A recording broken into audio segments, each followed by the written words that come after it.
I grew up in New Orleans. My mother worked as a daycare assistant at the Jewish Community Center. The man that I was told was my father was a carpenter and a functional alcoholic. He was abusive to my mother and I. Not more than a baby herself, when she married this man, she tried her best to protect me from him. But with no life skills of her own, she did what she knew how to do. Friday was payday for him, so he would come home happy, but that was short-lived. He would go out and return a few hours later drunk and angry, yelling and fighting her. As I look back over my life, there were many people that had a hand in shining light into my darkness when I was growing up. I had just started junior high school, and in order for me to get to high school, I had to walk through the drug dealers, literally step over the and the drug addicts, walk through a graveyard, then in the next block past gang members, and then go through the projects, and then come to a 6-lane intersection, and it was always busy, but just beyond that was the school. Well, one day as I'm approaching this intersection, I hear this voice saying, "Will someone help me cross?" He was in a suit.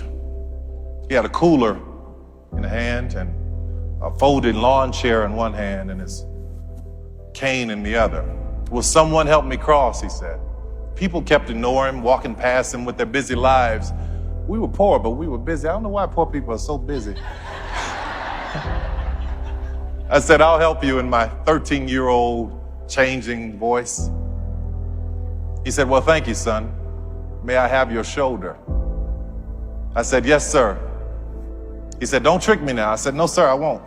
We crossed the street. I asked him where he was going. He told me that he was going to my school to sell praline candies to the kids.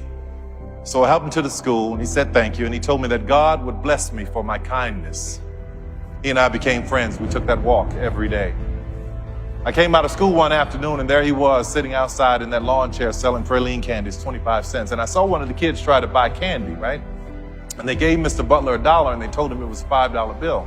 I stepped in and I said, "Mr. Butler, this is a scam." Needless to say, I had a lot of enemies at that school, but it didn't matter. I was glad to do it.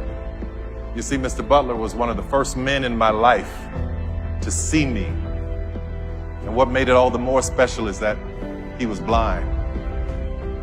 He was a point of light.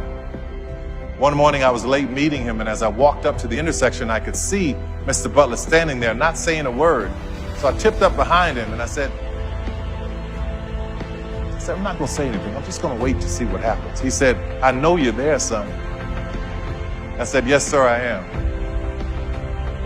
I said, "I didn't hear you saying, 'Will someone help me cross?'" He said, "No, I was listening for you." I said, "You were?" He said, "Yes.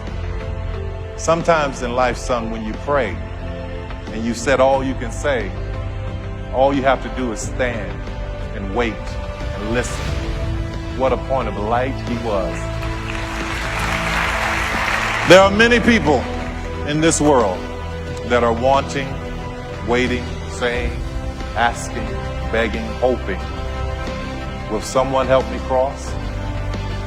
We all have the power to be a point of light.